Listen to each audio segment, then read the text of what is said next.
Hello, I'm Robert Byrd, the producer of this edition of KTCA Reports on the subject of race and race relations. Today we've assembled a group of people, everyday people like yourself, to candidly discuss this very critical issue in our country and in our state. We aren't necessarily looking for solutions, but instead for an exchange of views and experiences to find out more about how people feel about a problem that's tearing at the American fabric.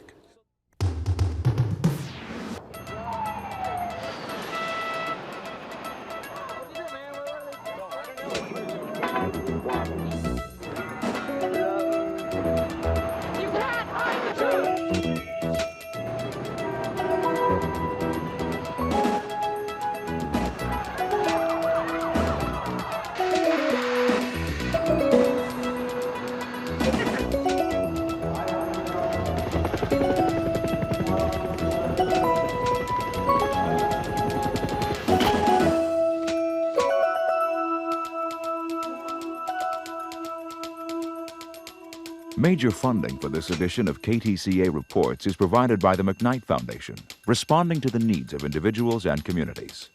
Grand Metropolitan Food Sector Foundation on behalf of the Pillsbury Company, and by the Northwest Area Foundation.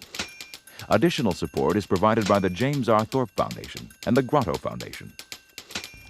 If the problems in Los Angeles taught us anything, it's that the racial divide in this country is perhaps deeper than it's ever been. Where have we gone wrong? And what can we do to bring the races closer together? Or have we reached a point of no return, one which will lead to a major racial clash throughout America? And what about Minnesota? Is this state truly as tolerant as many people believe? We've gathered 27 people here today who represent different racial and social backgrounds. And although a few of them have written for local papers or served on community organizations, none of them are full-time social activists. They're ordinary people, like most of you viewing this program. Hosting with me today is Jan Smaby, the host of Almanac. Thank you, Robert. I wonder at times these days whether many people don't think that the racial tension and problems in our country have not gotten worse of late. How many of you feel that it has gotten worse of late? How many of you? Raise your hands. Whoa. Vuzi, why? Why do you think it has gotten worse? Part of the reason why I think that it has gotten worse is because of the way in which people have responded in the past. Many of us have become somewhat invisible. There are all of these overt acts of racism which are being covered up. Folks say, I don't see color, which is saying, I don't see you who are of color. People don't tend to care very much about those who are not quite like them. There's a denial of our existence. It's one of the primary reasons why I think that things have gotten worse. On the other hand, within my community, the opportunities and things which one might be able to achieve have been minimized. And the fastest growing institution in the country is the prison, which is where I work. How about you, Steve Prescott? How do you feel about what he just said? I think the problems have gotten worse because we've been trying too hard to get along. There's been a sort of a movement to engineer people, and I think people don't like to be engineered. When you say engineered, what do you mean? Social engineering.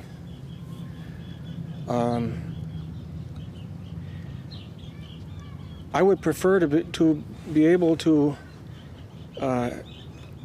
be friends with other people of other colors or genders or sexual orientations without being told whether or not it's correct. Jason, you're nodding. Well, really, I feel that the situation in my neighborhood or my society, it definitely has gotten worse. And it's gonna get worse as time goes on.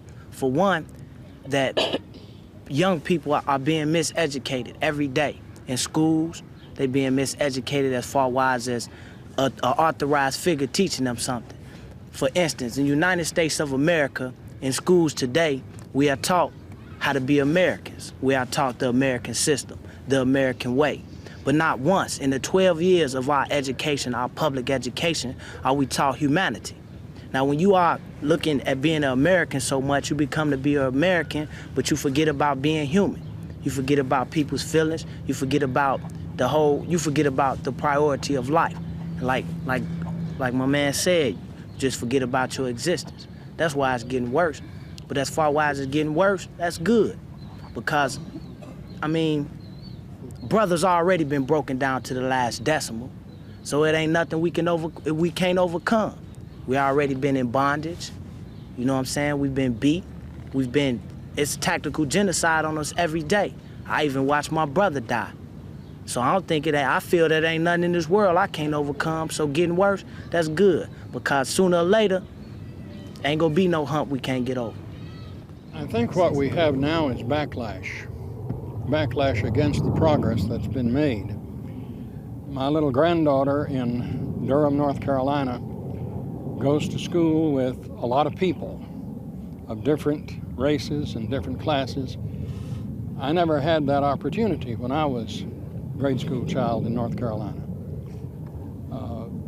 There has been a night and day kind of difference made in many parts of the country for many people, but there is a backlash against it.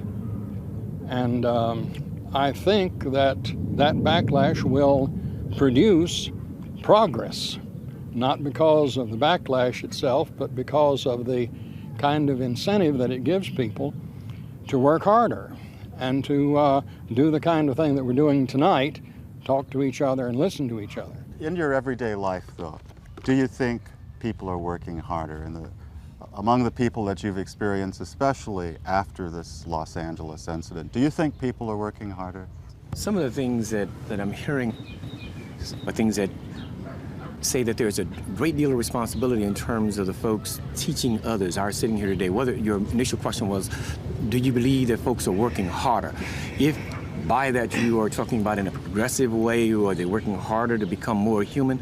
I think not. I think that there are more persons looking for some other savior, some other way of getting away, some other way of trying to remove themselves from what's actually happening.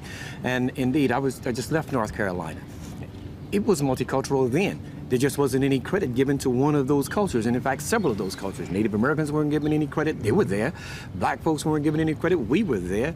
See, just saying that I know something about those folks, in the same way in which you say you know something about the values, many people believe they already know now. They've already done their job. They're not working any harder to do any more. They're saying, I've done it. Why can't the rest of you folks be all right? Or they conversely will ask certain individuals, certainly not me, they may ask some of the others of you, why can't all of those folks be like you? By God, you're a good one. What he's bringing up is that in this country, different ethnicities experience racism differently. I mean, and I'm surprised that we haven't really, or you haven't stopped to really try to ask what does racism mean? Exactly. Because different people experience racism differently, and a lot of times it's linked to ethnicity.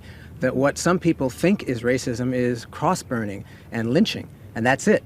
But coming up against a glass ceiling in a company, that's not racism. Or being the butt of a racial joke, that's not racism.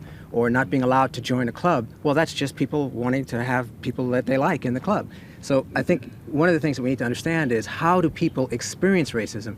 And depending on your ethnicity, you may experience racism a lot differently, or may not even experience it at all, which gets to the point, which is how people get to the place where they can say, oh, there's no such thing as racism anymore.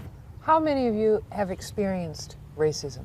There are a couple of examples that come to mind. One more recent example would be the weekend following the Rodney King incident in LA. We bought a home a year ago in Shoreview in a white neighborhood. We have 2 picture windows. One was shot out. It was the sheriff who came to the house, the policeman who came to the house and said, it's unfortunate that we even need to think that this is because of what happened in LA. I think that was racism. Our home is back in the cul-de-sac. You really have to make a concerted effort to aim at one of those windows and get our home. The second thing that happened was, I was in Kmart on a Sunday afternoon with my granddaughter, and I had gotten some cleaning items, and it was not a very busy time in the store. And the cashier motioned to me to come into her lane because she was just standing there.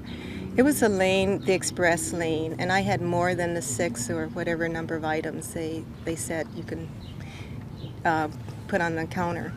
As I got there, a gentleman, a white, and I'm calling him a gentleman because we're on TV, he said to me, "You can't go there, you have more than whatever the number was.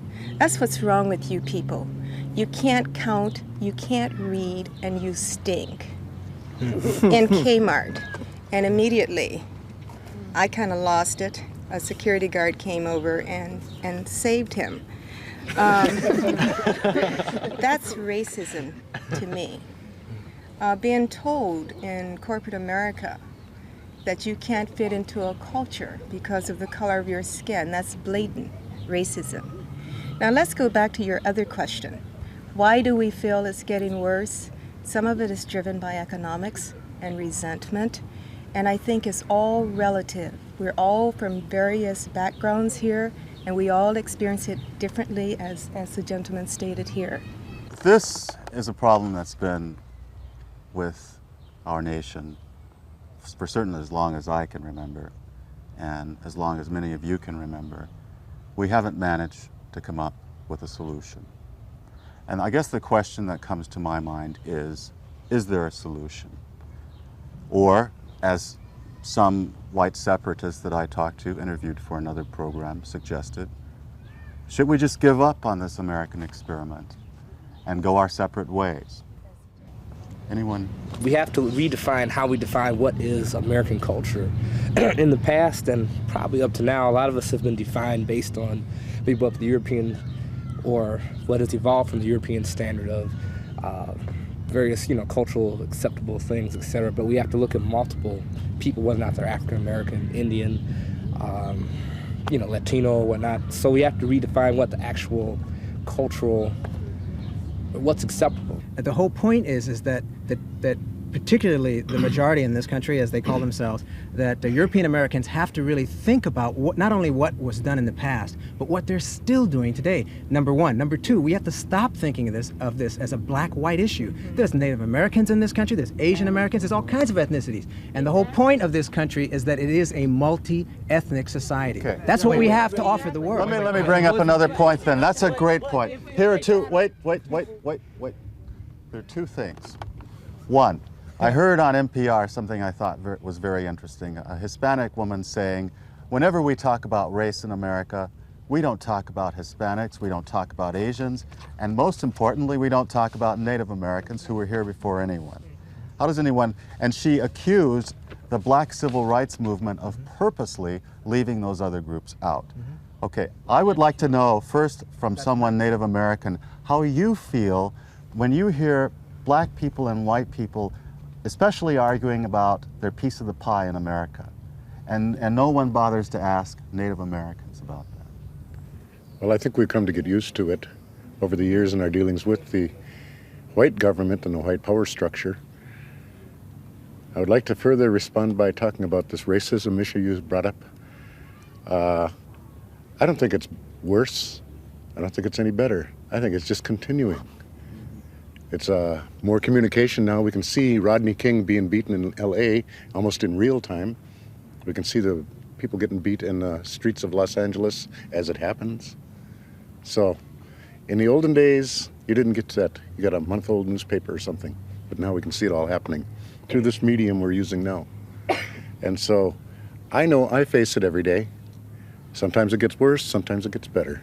It's like a pendulum. It swings and it swings. And it's just something we're going to have to deal with if we're going to survive, if we don't poison ourselves before then. What we have sometimes is too much fighting among ourselves. When I say that, I'm talking about all of us. And I have witnessed over the years some things that have saddened my heart more so than the Watts riot. I have seen cases where minorities have fought each other physically, and that angers me. I don't understand how we can do that. And I have seen people criticize each other because one party didn't agree with the other party. I have a feeling about this, and my feeling is that there isn't one particular solution to this problem. Everybody in this world, I believe, is working toward a better life for themselves.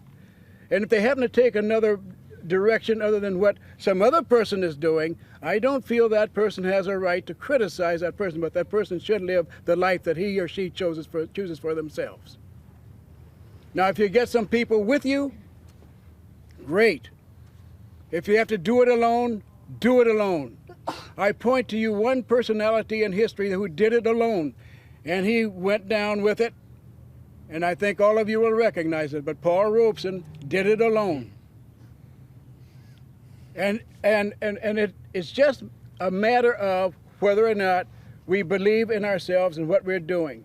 If you believe in yourselves, that's the first big step. If you don't believe in yourselves, don't go out blaming other people for your problem. And I don't know whether you hear what I'm saying here or not, but what I'm saying is that we need to take a hard look at ourselves and what we should be doing in light of the things that have been happening to us and that are not happening to us. Racism is deeper today, or is as deep today as it was 100 years ago. My feelings and thoughts is, unless there's a spiritual revival in this country is going to you-know-where in a handbasket. Racism is alive and well on the planet Earth and will continue to be so. There will always be the haves and the have-nots. And so we can suffer under the delusion of grandeur that somebody else is going to make it better. I have sat with a group of women of color, and I began to realize that we have so much more in common than we have that's different. And I'm saying it's a personal choice that I'm going to do something about my own situation. It's like taking back your own family, taking back your community, taking back what is yours. Because I'm not looking anymore for the powers that be to do anything but what they're doing already. They've raped us, they've robbed us, they've destroyed us, all those kind of things. That's why I'm kind of sitting back, because I want to hear from the young people here, because I'm a senior in the community. I'm saying until we take back what is rightfully ours, nothing's ever going to happen. So we can sit here and we can talk about that pie in the sky in terms of the government. When you can talk about this government, this city of Minneapolis can talk about $600 million or $60 million to expand 35W, and you've got people sleeping on the bridge in the wintertime, something's wrong. Thank you. When you talk about people coming into your community, taking over your community, something's wrong. When you can put a garbage burner down in the middle of downtown, something's wrong. And it's blowing. I hope it blows downtown and kill all of them down there. When you can put more, but when you can put more a priority on brick and mortar than you can on humanity. And I have to agree with somebody that said that until I began to look at my Indian brother and my Asian brother and my Hmong brother as my sister and my brother, and we move on. See, don't ever refer to me as a minority. I am not a minority into the earth. I am a majority. And if people of color ever come together, we draw all these white people out of this country. That's my own feeling. And let me just speak to the thing. Is it getting any better? The only reason that it's getting better is they're scared to death. It's like the preamble, Mr. Zulu's historian of the Constitution said, this government is for the people, by the people. And that don't happen. Tear the sucker down and build it all over again. So when we start burning across this country again, then they'll hear you, because they don't understand anything but violence. You talking about sitting down to a table, reason with an animal? You can't reason with an animal as far as I'm concerned. I have 4 grandsons. I'm raising an army. And they're going to know who they are, what they are, and what they're all about if God gives me strength. Until can come from here, then I say I'm not dependent on anybody to determine who and what I am. And so until we began to address those kind of issues, figure out that other stuff. Like Mr. Zulu said, it's been forever and ever and ever and ever and will be forever and ever and ever. Racism is alive, cross-burning, all that crap is going to be. So what are you going to do? You got to do something in spite of that. That's where I'm at. And I get very angry because I look at our young people, particularly young brothers, and you look at that, when you talk about, they can't even go to school and be educated. How, can you become a part of anything when you've been ostracized from the time they were little babies? It's like right now, you talk about, it's like I see little 9-year-olds that got that look already. Like, I'll take your life, ain't no big thing. When a brother come up to me and say, hey, look, living ain't about anything, dying is all right. Hey, I'm out of my misery. It says something about this country that we're living in, and we better do something about it. When you just referred to your brothers and sisters, Asians, Hispanics, etc., you know, my sister too. I feel left out. But I relate more to my sisters and brothers of color. I know. So I have to be honest with you. That's where I'm coming from. Okay, and I'm just saying that All right. I felt left out because I have a sisterhood in friends that are Asian, Hispanic, Black, etc. in my own personal little world. And, you know, that's a small microcosm of what we're talking about. But I guess what I'm thinking is, you know, I'm hearing what everyone is saying here, especially, you know, the Black people. And, you know, I feel frustrated because, like Jan was saying, I understand it through my eyes, which is very limited. And that is as far as it goes for me. But I would like you or any of you personally to tell me, what do you want me to do? Because, you know, every day I interact with Black people, for example, and other people of other races. And in my own way, I feel that I do my part to an extent. But also beyond that, I know that I'm not extremely an activist, which I could be, in trying to be sensitive, okay? In trying to accept what I don't understand. Because in some ways I have, because I've had a lot of multicultural friends. And I've learned a lot. And I've seen things I didn't like initially, and then I really came to like, and I came to think was very funny and very enjoyable. I feel that you should feel left out. Because, for instance, for one, a concentration camp has never been made for your people. But see, I go over north right now, and I see a concentration camp made for Asian people, made for brothers. The projects. That's not entirely true. There's many women that were burned at the stake and throughout history, and women have that same sort of history of being exploited, of being raped, of being pillaged, of being not included in the power structure. We experience the glass ceiling. And I think what happens is that people that are genuine humanitarians, that are conscientious and want to improve race relations and want to improve this world, become, like it's been said, pitted against each other. I mean, the latest thing that I've heard with employment is that now Black men and white women are going to be competing with each other. It's like, who puts that stuff in our heads? It's like all the people that's in power, and who is that? I have a response for you, ma'am, and the second one from the end on the front row. Just getting to it. This is my opinion, and this is where I'm coming from. As for you, you say that women go through this struggle every single day, that women can't do this, that women are discriminated against. Women are not singled out like Black people, first of all. When you walk down the street, you are not singled out. You, a woman, no woman, I am a woman, but first I'm a Black woman, okay? No woman, period, will ever feel the pain, will ever feel the struggle that a Black woman goes through. For years and years and years, we have been oppressed. We are still being oppressed in every realm of life, socially, politically, and economically. My history goes back to 400 BC. But what do I learn? I learned about slavery. Now we can learn about women's lib and all that, and I feel for women, I go through the same struggle that you go through, but you do not go through the struggle that I go through every day. As for you, having a heart isn't gonna kick it. It's not gonna get it. You know, you can have the biggest heart in the world, and I embrace you for having that heart, but you are not me. You do not go through what I see. And as for you, I have a problem with a man that I should be able to look up to as my role model, as a Black role model. We have so few positive Black role models. I am only 18 years old. I just graduated, and it hurts me to hear who should be my role model saying he doesn't know if there's a solution, saying, and then turning around contradicting himself, saying, believe in yourself.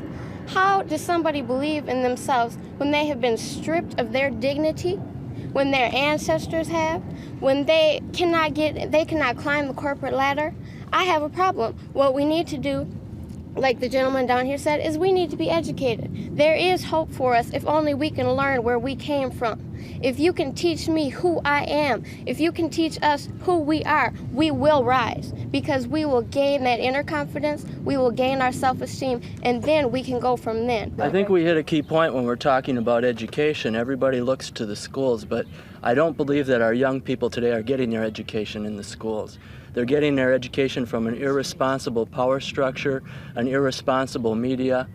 They're going to find their own avenues of education. They're going to pick and choose where they want to learn what they're learning. And I feel powerless and frustrated at what's happening more today than ever before since what's happened in LA, because the media has hooked this society on sensationalism and has used this sensational piece of history to further increase tensions. And I think somebody over here said something about the threat of losing power. And I think that's really true, and we can see it in the structure that our society is based on. They've got us hooked on sensationalism, and they're in that structure that has the power. When I hear people say white power, I think that's ridiculous. I mean, who's lived without it? It's there, it's threatened, and that's what structure we're based on. So getting back to education, we need to hit at that structure. We need to aim towards that structure. That's where our education is going to come from. Schools can be a part of it, but if you ask the PTA or the school board or the teachers to help us here, they're going to be powerless, just as us as individuals feel. I am Euro-American, and I prefer that term to be politically correct and to fit in here a little bit. I feel that generally my opinions don't fit in, however. I have heard a lot of verbal accolades from most people, not from all, about the mosaic fallacy, which I think is a fallacy. I think it's something that is not working, will not work, and will prove itself in the future beyond a shadow of a doubt. I think people are really going to have some serious problems in the future because of forced integration.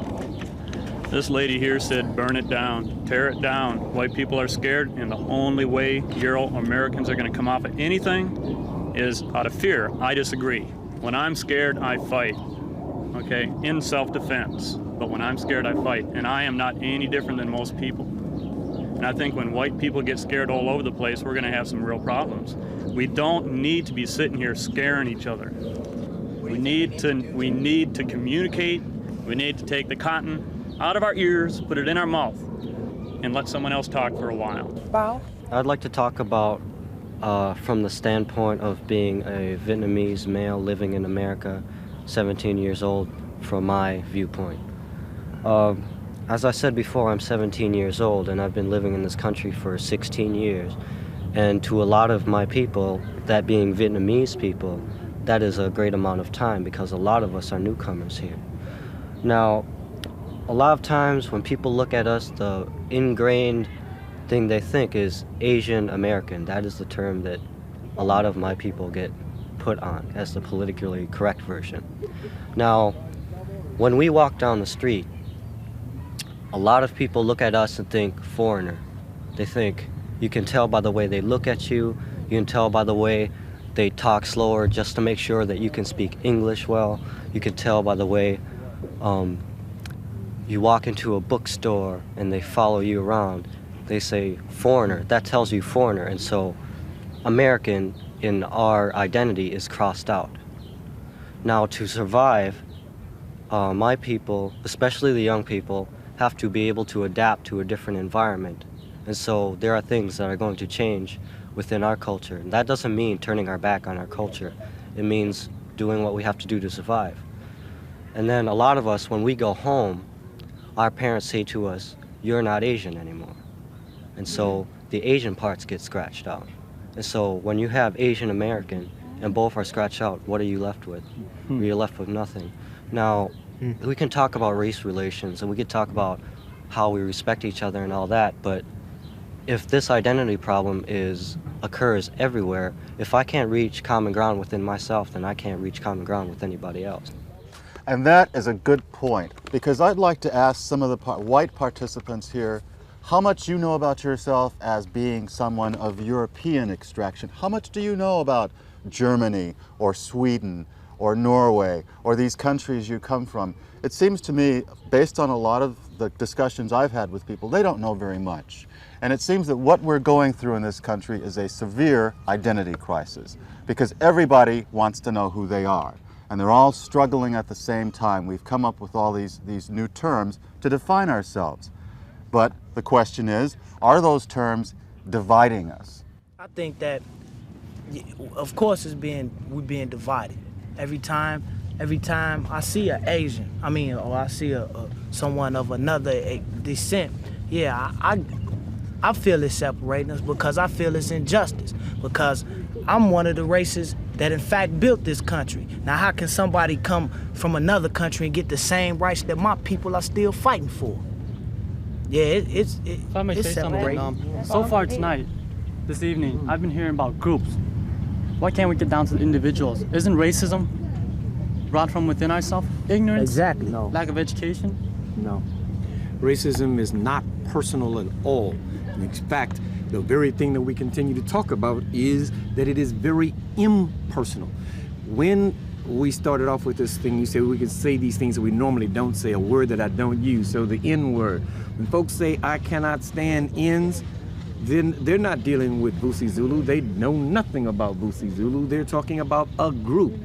And when he asked the question about how much do European Americans know about a particular group, they don't have to know. It is a given. It's something that is the standard. That is one of the unfortunate things. It's not personal. Well, it's just real. I guess I have to disagree with you, Busi, there because I think that it's not an either-or thing. I mean, racism operates on lots of levels. It operates at an institutional level. Those are the things that get done corporately, as people to people in groups, okay? It also operates at an individual level too, that someone decides, I don't want to sit next to that guy. I don't want to have anything to do with that woman, okay? I don't want those children playing in my yard. So it operates both on an individual level and at that corporate public level.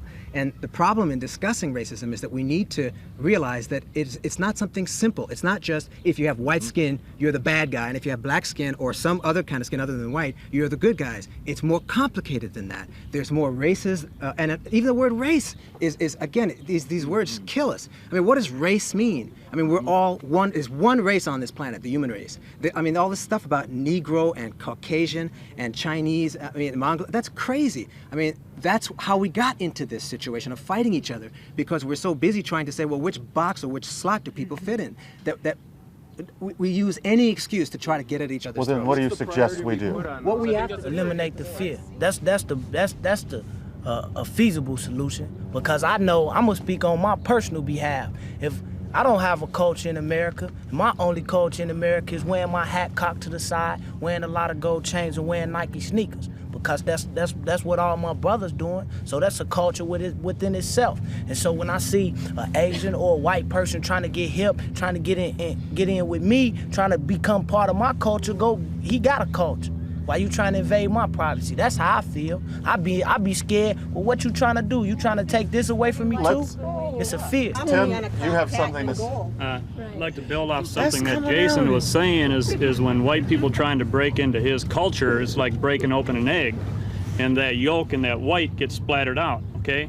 Now you leave that egg alone, it will grow naturally into what it should evolve into. But when you keep diving into breaking into other people's cultures over and over, you end up having some kind of an omelet, and you lose the individual essence of each egg. Okay. Now I am saying you have the right. Why make it something? Everyone has the right to break that egg if they are willing on both sides. No, excuse me. I'm sorry. What is your name again? Tim. Tim. See, the second time now, and I'm getting some other serious kind of vibes from you at this point. This thing about the mosaic at the first point, your first time, that's not going to ever work. And now you say that the egg should be left alone and it should just be allowed to become what it is. I'm thinking I'm hearing something more like this separatism theme from you. Is that correct? Yeah, I do basically embrace separatism where those who are willing to embrace it willfully can do so. And they need to be allowed to do it. We shouldn't force integration on anybody. We shouldn't force separation on anyone. We need to leave the eggs alone when we want them protected and left alone. I was just wanted to make certain that I was hearing that very clearly.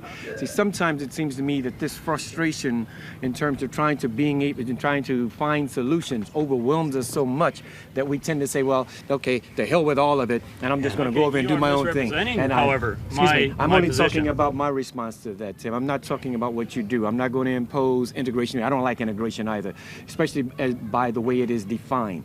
The thing in terms of us living here together and whether or not you're able to separate and do that, you can do that anytime you walk into your house, in your car, any place else you choose to go. You're perfectly free to do that. I'm not ever going to force my way into your home. All right, unless you're holding something in mind. Okay, no, nor would the government ever do that, because that's clear in my mind. Okay, but what I'm saying is that this whole thing about separatism to that extent is the one that is it has another undercurrent there, which says, okay, folks are not really folks. Folks really, if we let this other little egg over here go and this other little egg over there go, that indeed everything will be all right. Particularly when I view it from a perspective of power. And that one is the one that we were beginning to deal with again. And I'm not about to allow even white separatists come to me with that kind of a package couched in new ways for me to feel good about myself. I'm not going to feel good about myself based upon your telling me that I have this ability to be separate from. I already know that. And I'm not about to allow you to slide another new couching into that. To be separate, but I think that Euro-Americans do not have as much of that ability as you might think we do. As long as we get... I think you're minimizing my argument. I promise these two over here have been waiting for a moment. We'll get back to you. Philip and then Jim, please. I see this as a white moral problem. Thank you. No more than the Holocaust was a Jewish moral problem, is this anybody else's moral problem except what we call white people or European people, whatever. The problem is that European Americans, white people, have a very bad, distorted notion of what it means to be human. They think that to be human is for everybody else to submit to them. That's harmony. Harmony is when Europeans dominate and everybody else submits. That's natural harmony. And that's a bad idea. It's a very destructive idea. And for a variety of reasons, Europeans have gotten the power over the past 6 or 7 centuries to impose themselves on other people. Accidental but historical reasons. Now, I think it's still yet to be determined whether Europe is more trouble than it's worth. I don't think we can yet say that European civilization has been a good thing for humanity. Not with Hiroshima and Treblinka and some other places that we can think of. But at any rate, and the Western Hemisphere, at any rate, what we've got is what we've got. And we're not going to start anywhere else. We're not going to start over again. I had to ask myself one time, what have I got and what can I do with it? And I found that a pretty practical place to start. And I think anybody can. What have I got? What can I do with it? Can't do anything with anything I haven't got, and nobody can do anything that I've got except me. And so, whatever our background or whoever we are, we're in the same boat. We're here, and all we've got is what we've got, and all we can do with it is what we individually can do and collectively. Suppose we try to level things out then, and those who weren't born white and male and American, why don't we sort of reduce my undeserved advantages and reduce their undeserved disadvantages? Both of those things. If we could do that, then I think we would all be able to do better with what we've got. There's a term for that. Right on. It's called affirmative action. Yes, that's what I was defending, frankly. Right on. Affirmative action was being attacked, and I said, well, look, I had the opportunity for study because I was white and male. I wasn't any more talented than a lot of other people, but I had the opportunities. I used them. Now, I deserve some advantages, but some I don't. Now, why not reduce some of my undeserved advantages and reduce somebody else's undeserved disadvantages? Now, that makes sense. I come from a group of people that have been here for a long time. We know the old stories. 100 years ago, they were still shooting at us. 200 years ago, we were doing business with them by trading. 100 years before that, we were just beginning to hear about them. And we were taught in all these years and all these cycles of generations that it is our duty to teach our children and our grandchildren how to live. Now, earlier Robert talked about what can one white person do. One white person can call my grandson Aaron a blanket ass, or a bow and arrow, or a timber nigger. It is my cultural duty to prepare that child for that, to let him know that there are people that are going to do that. But it's also my cultural duty to teach him how to get along in this world. And so, if we can teach them how to respect one another, then we can start looking at solutions rather than finger pointing and trying to blame the power structure, the media, the industrial complex, or whatever, everybody else. It's all got to be done on a personal level. We have to look at ourselves, and we have to show respect to get respect. Racism is lack of respect. I've also like to say that I believe that racism is not understanding what other races are. It's a lack of education. So what we need to do is we have our Black History Month, and like what I've gone through, I'm going into the 9th grade, and all I've learned about really is European education, Christopher Columbus. I think what we should do with our books now is, forget all the other cultures in there, because that's what we need to do. And the more we learn about each other's cultures, that's what we have to do to get this thing of prejudice and race relations to go together. Let me ask you a question. If you learned that a young black person got accepted into college, and you were told that this person didn't have quite the credentials you did, but got accepted under an affirmative action type program, maybe they wouldn't call it that, how would you respond to that? Well, first of all, I'd have to say I don't really believe in affirmative action. I believe that all races should work together, but I believe that the best man should get the job.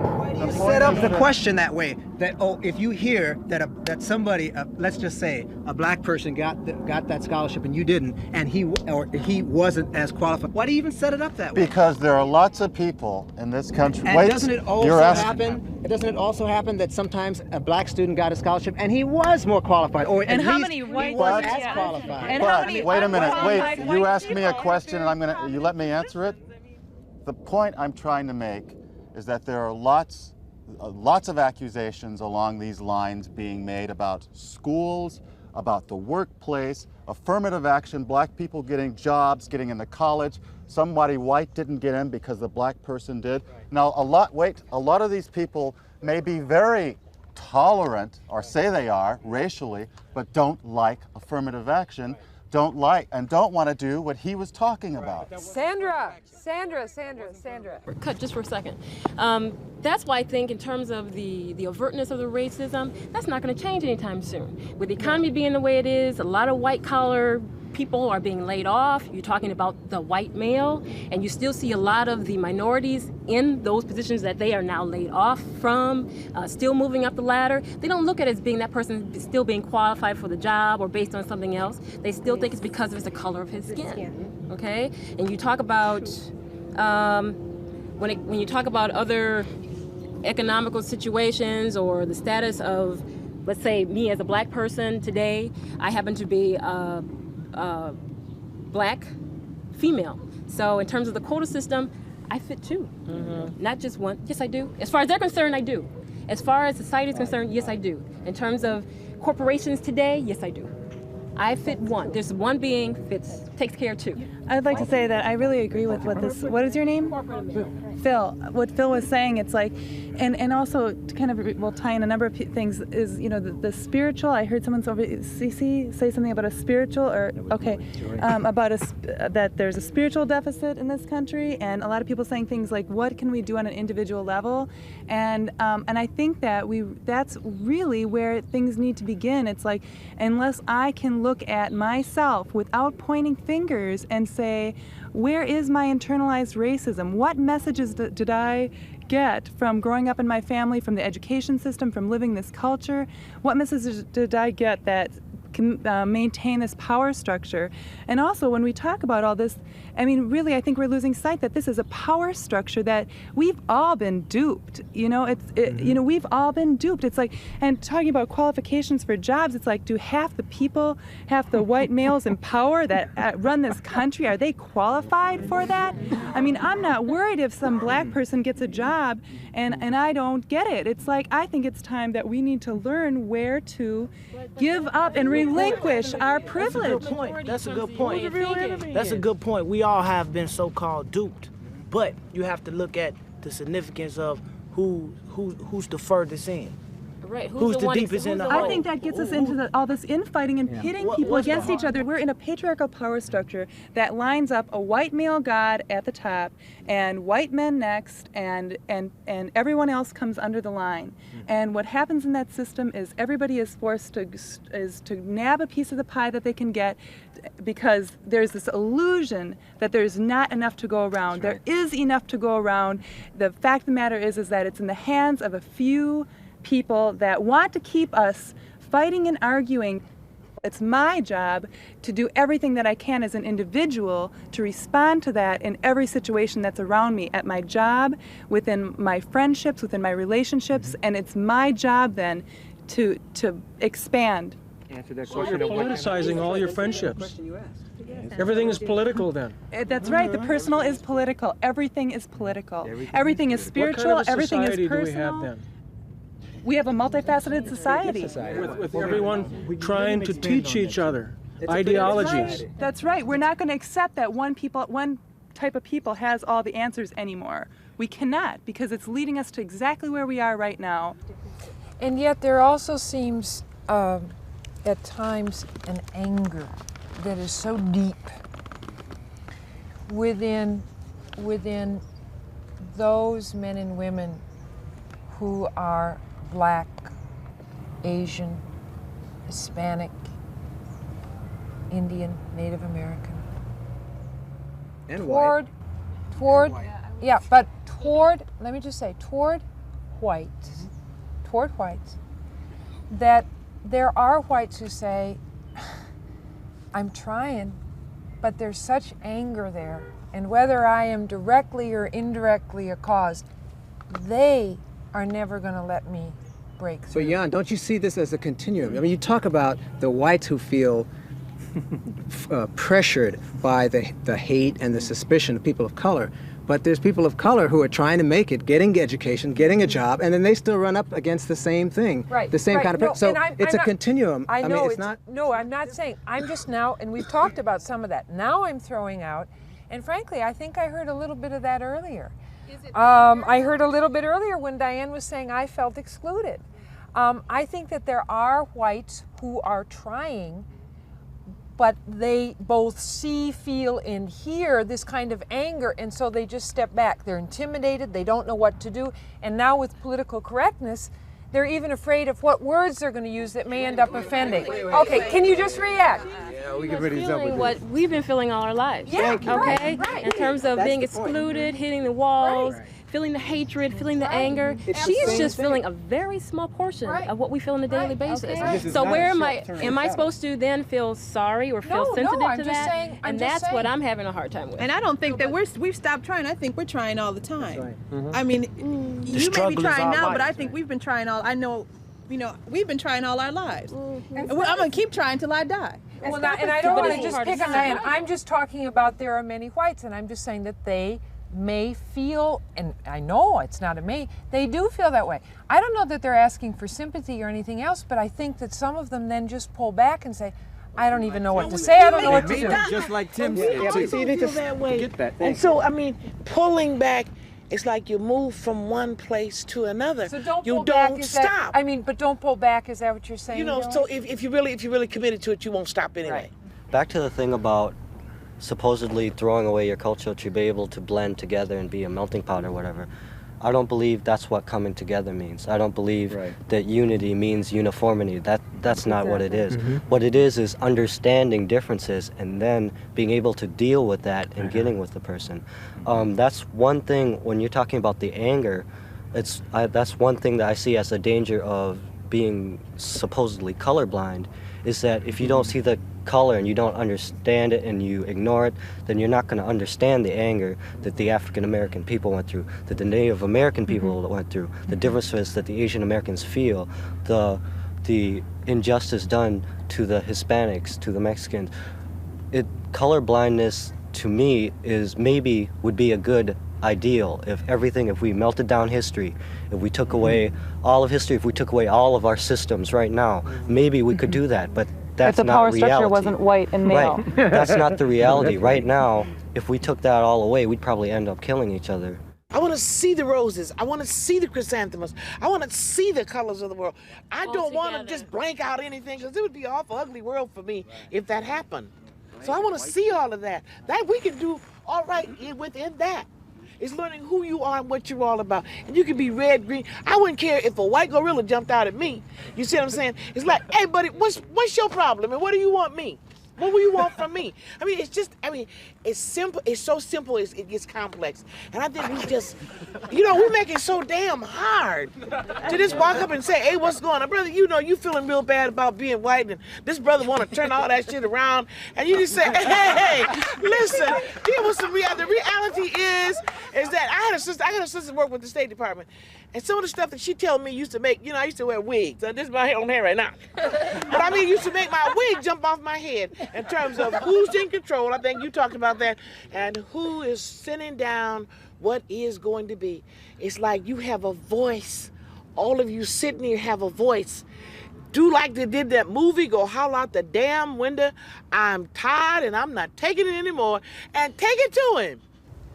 April, are you hopeful or frustrated after being in a discussion like this for a couple of hours?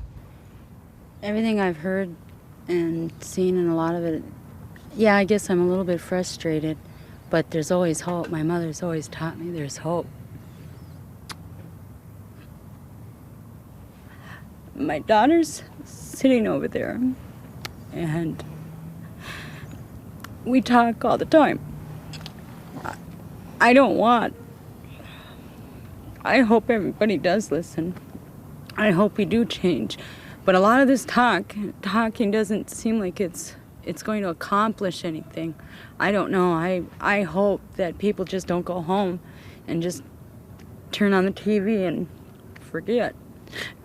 I want a better life for my daughter, and I don't want her to. She is being raised earlier to deal with people that will race against her and abuse her, but I've also taught her not to label that person as the whole generation, to just know that that person is wrong for what they did to her or what they've said to her. She was oh gosh, I'm getting this all. My whole point is, I guess I just want it to stop. And I don't want us to sit around and just let it happen. I think that the people that are in power are the ones that we need to deal with. I don't think we need to attack each other about who was hurt more. We've all been hurt, and I did feel for you when you were left out.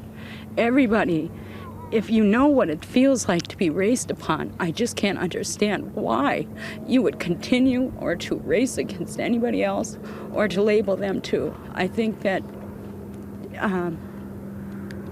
the person that abused you, or the person that's the person you remember, and that's the person you anger or you're angry at, but not the color. I don't think the color should have to do anything with that, and I just hope that and pray that my daughter sees what we do, and I hope she learns from it, and I hope that we go after the government and change. They need to change their rules.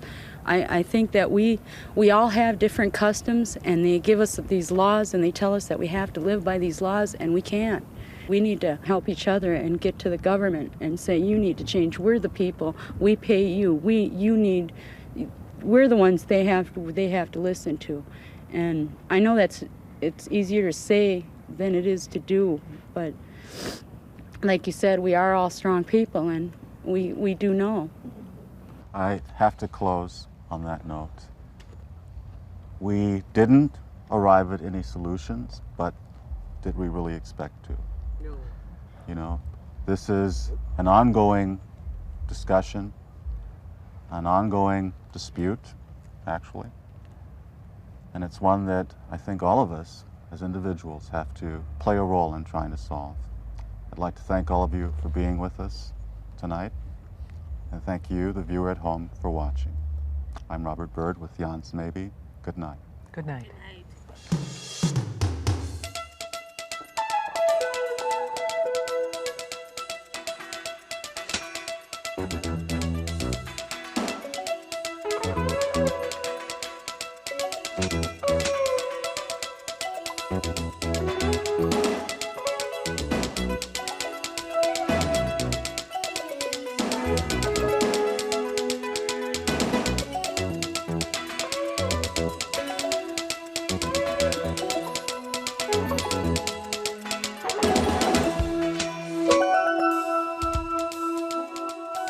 Major funding for this edition of KTCA Reports is provided by the McKnight Foundation, responding to the needs of individuals and communities.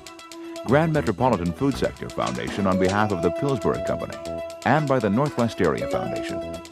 Additional support is provided by the James R. Thorpe Foundation and the Grotto Foundation.